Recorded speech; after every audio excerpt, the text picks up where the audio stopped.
ये आकाशवाणी प्रस्तुत है कार्यक्रम सुर्खियों में। इसके अंतर्गत आज सुनिए कोरोना वायरस संक्रमण पर नीति आयोग के सदस्य और नेशनल कोविड-19 टास्क फोर्स के चेयरमैन डॉक्टर वीके पॉल से आकाशवाणी संवाददाता सिद्धार्थ सिंह की बातचीत। डॉक्टर पॉल, अगर हम कोविड टीकाकरण की बात करें तो 1 मार्च से अब ये वैक्सीनेशन 60 साल से ज्यादा उम्र के लोगों और 45 वर्ष तक के उन लोगों के लिए टीकाकरण का दायरा बढ़ाया गया है जो कोमॉर्बिडिटीज यानी गंभीर बीमारियों से पीड़ित हैं। क्या कुछ तैयारियां चल रही हैं आपकी इसको लेकर? देखिए, ये जो अगली फेज टीकाकरण जो हो रही है वो हमारा जो समग्र कार्यक्रम है वैक्सीनेशन लगाने का, मैं कहूँगा कि सबसे महत्वपूर्ण शुरुआत है, क्योंकि अभी तक हम हेल्थ वर्कर, फ्रंटलाइन वर्कर्स भी सीमित थे।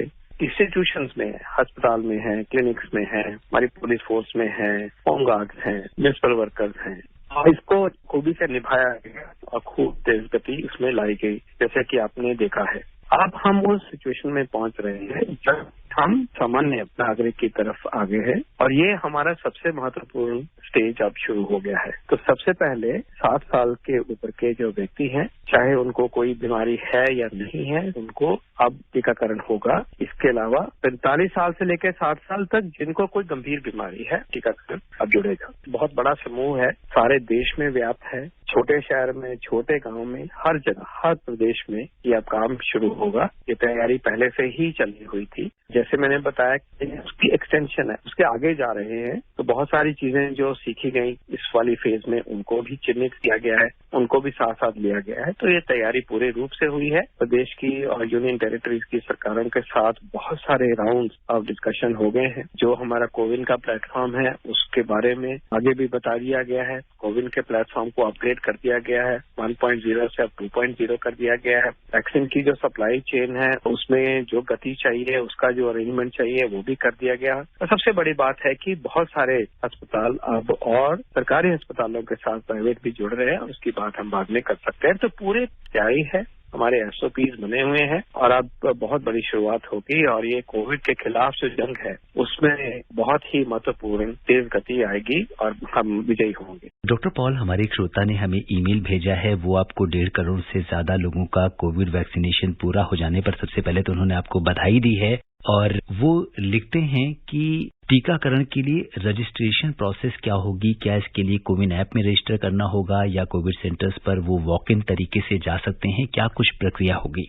इसकी रूपरेखा होती है और हम बहुत जोरों से, तरीकों से इसको अब समझाएंगे, और इसमें सारा ही तंत्र और सारी ही भागीदारी के साथ में हम इसको आगे बढ़ेंगे। लेकिन आज शुरुआत करते हैं। देखिए, ऐसा है कि 3 तरह से आप टीकाकरण की तरफ बढ़ सकते हो। 3 व्यवस्थाएं हैं। पहला है कि आप खुद रजिस्टर हो सकते हो। तो कोविन का जो ऐप है, कोविन जो वेबसाइट है cowin.gov.in, आप उस तक पहुंचिए या आरोग्य सेतु पे चले जाइए अपने फोन से। वहां पे आप आगे जाएंगे तो कोविन पे आप जाएंगे और आपको कहा जाएगा कि आप क्या रजिस्टर होना चाहते हैं, और वो वाला मॉड्यूल से खुल जाएगा। फिर आपको कुछ डिटेल्स पूछी जाएगी, आपका नाम पूछा जाएगा, आप जो आधार कार्ड लेके जाओगे उसके बारे में पूछा जाएगा, उम्र पूछी जाएगी, और उसके बाद 2 और स्क्रीन आएंगी और आप चिन्हित हो जाओगे और आप कहोगे कि मुझे इस जगह पे जाके अपना टीकाकरण करवाना है। सरकारी में या प्राइवेट में वो जो लिस्ट बनी होगी उसमें आप अपने आसपास में आप टीकाकरण कर सकते हैं।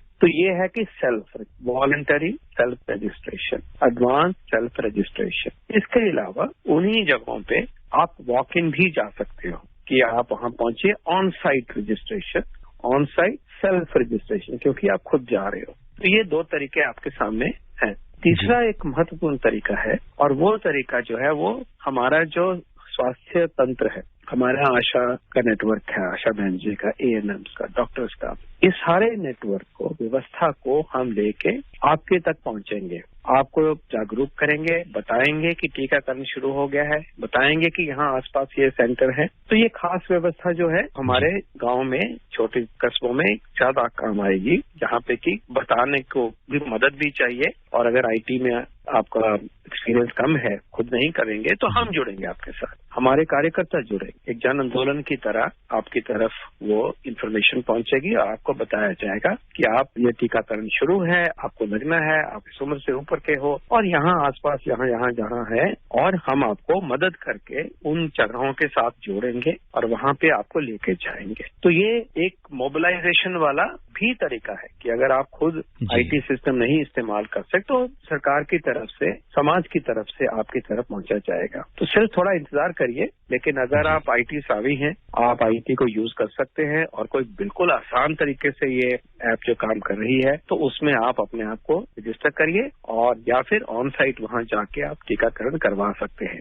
डॉक्टर पॉल, आपसे जानना चाहेंगे कि जो कोविन ऐप है इसे हम गूगल प्ले स्टोर से डाउनलोड करेंगे, इसका क्या तरीका होगा? इसको डाउनलोड नहीं करेंगे, आप इसके वेबसाइट पे जाएंगे। वेबसाइट पे जाना है, अपने गूगल वाले स्पेस में टाइप करोगे और वहां से जाओगे या फिर आरोग्य सेतु ऐप से आप उस पॉइंट पे पहुंच जाओगे। आपने बड़ी महत्वपूर्ण बात बताई है, क्योंकि बीच में ऐसी खबरें भी आ रही थी कि बहुत सारे इस तरह के ऐप भी चर्चा में थे। तो अब हमें वेबसाइट पे ही कोविन ऐप जाना है। वहां पहुंचेंगे और ये बहुत बड़े स्केल पे इसको एक्सप्लेन किया जाएगा, तरह तरह से एक्सप्लेन किया जाएगा। आप अपने से एक से दूसरे को, दूसरे से चौथे को आप भी पहुंचाएंगे और जब इसका इस्तेमाल शुरू होगा आप खुद जान जाएंगे ये बहुत आसान काम है। लेकिन अगर आपने इस रूट से नहीं जाना है तो आप सीधे ही वहां जाके टीकाकरण करवा सकते हैं, वो भी ऑप्शन ओपन है आपके लिए। और तीसरी है कि सरकार का सिस्टम भी आपको समूह की तरह आपके साथ जुड़ के आपको इसमें मदद करेगा और आपको वहां पहुंचने की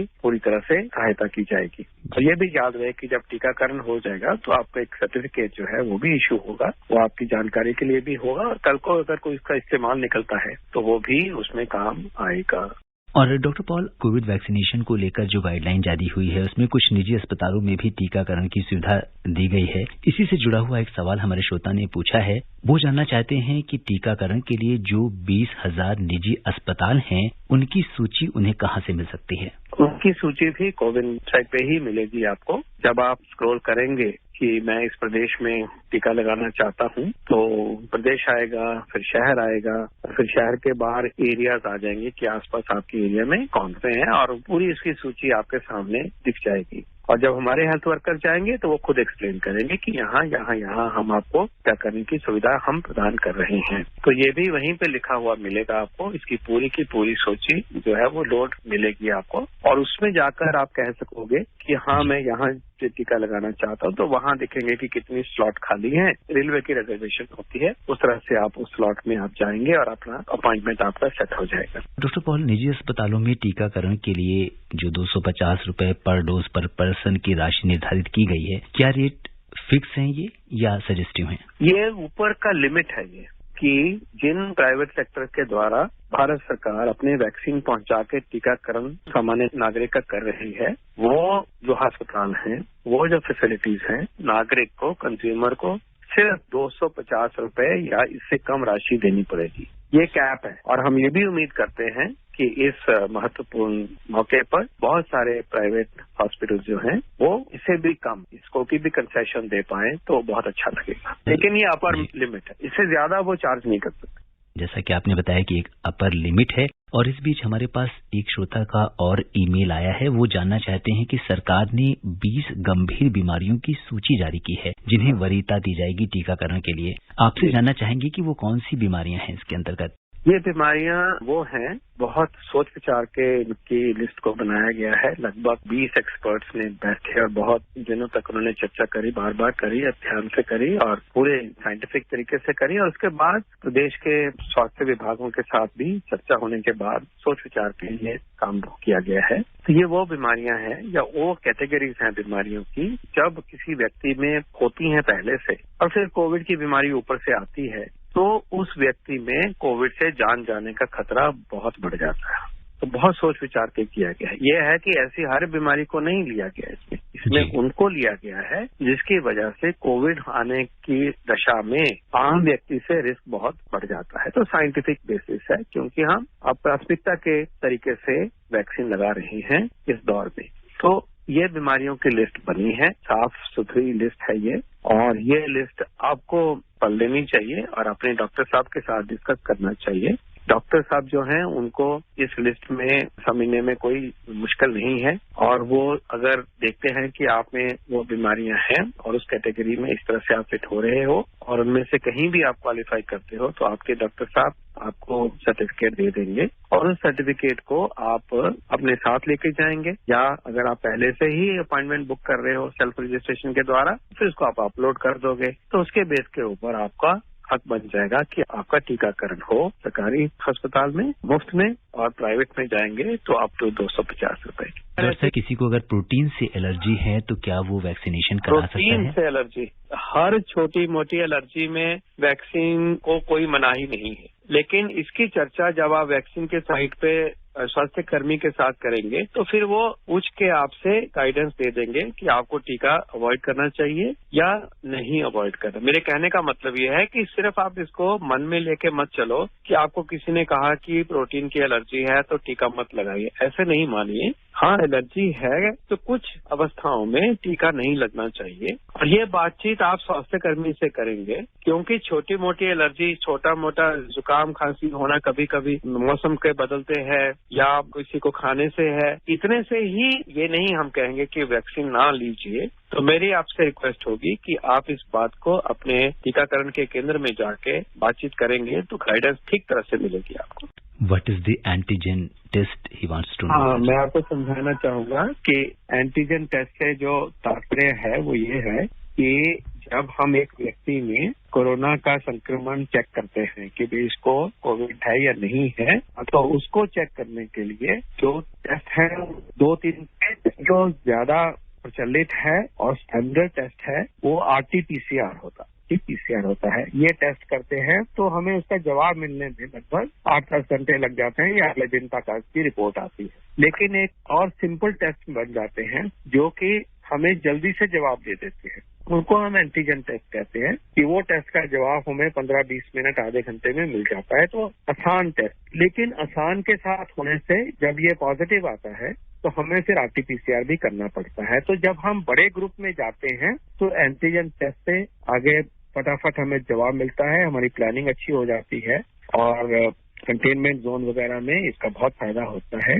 तो एक प्रकार का ये सिंपल टेस्ट है, जल्दी जवाब देने वाला टेस्ट है और इसकी अपनी भूमिका है। और दूसरा टेस्ट जो RT-PCR है जिससे कि पक्का फैसला हो जाता है कि आपको है कोरोना का नहीं, वो अपनी जगह है। तो हम अपने पेंडेमिक कंट्रोल करने के लिए, महामारी कंट्रोल करने के लिए जो काम करते हैं, हम इन दोनों टेस्ट को सूझबूझ के साथ इस्तेमाल करते हैं। जी, डॉक्टर पॉल ब्लाइंड हैं और कोरोना से बचाव का तरीका जानना चाहते हैं।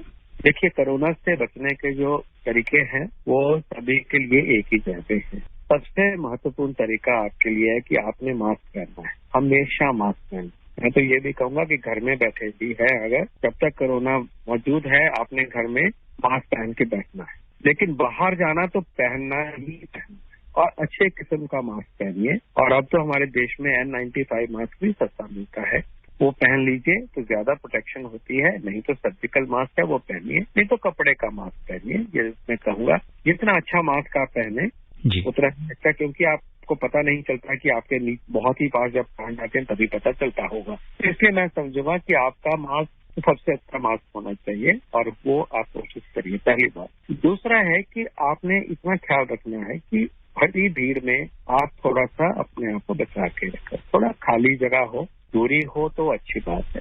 तीसरा है कि अपने जेब में थोड़ा सा सैनिटाइजर रख लीजिए। जब आप बाहर जाते हैं, बस में जाते हैं तो चीजों को टच करते हैं, व्यक्तियों को टच करते हैं, तो सैनिटाइजर बीच बीच में इस्तेमाल कर लिया। और जब अपने डेस्टिनेशन पे पहुंच गए वहां पे तो साबुन से हाथ धो सकते हो। तो वही जो 3 गुण प्रधानमंत्री जी ने बार बार सिखाए हमें, हम सबको, देशवासियों को, कि मास्क पहनिए, मास्क पहनिए, मास्क पहनिए। और वैक्सीन आने के बाद भी सब लोग सुन लें मेरे से कि हमने मास्क पहनना अभी नहीं छोड़ना है, ये याद रहे। दूसरा कि दूरी जितनी भी बना, जैसे भी आपको समझ हो कि 2 गज की दूरी हमने बना के रखनी है, उसको करिए। और तीसरा अपने हाथों को, अपने आप को साफ रखिए। मैं कहूंगा इन सबसे ज्यादा जरूरी चीज है वो है कि मास्क पहनना, और वो सबसे बड़ा बचाव है। और फिर जब आपकी बारी आएगी, जब आप चिन्हित होंगे तो हम वैक्सीन लगेगा आपको, फिर आपको और भी फिक्र कम होगी। जी, ये बहुत इम्पोर्टेंट बात कही आपने कि हम सबको मिलकर जीतनी है। आपका बहुत बहुत धन्यवाद और आभार। अभी आप सुन रहे थे कोरोना वायरस संक्रमण पर नीति आयोग के सदस्य और नेशनल कोविड-19 टास्क फोर्स के चेयरमैन डॉक्टर वीके पॉल से आकाशवाणी संवाददाता सिद्धार्थ सिंह की बातचीत। ये कार्यक्रम आकाशवाणी के समाचार सेवा प्रभाग द्वारा प्रस्तुत किया गया। इसे आप हमारे mobile app news on AIR पर भी सुन सकते हैं। इस कार्यक्रम के संबंध में अपनी प्रतिक्रिया आप हमें ईमेल कर सकते हैं। पता है airnsdtalks@gmail.com। ये कार्यक्रम फिर से सुनने के लिए लॉग ऑन करें हमारी वेबसाइट newsonair.com।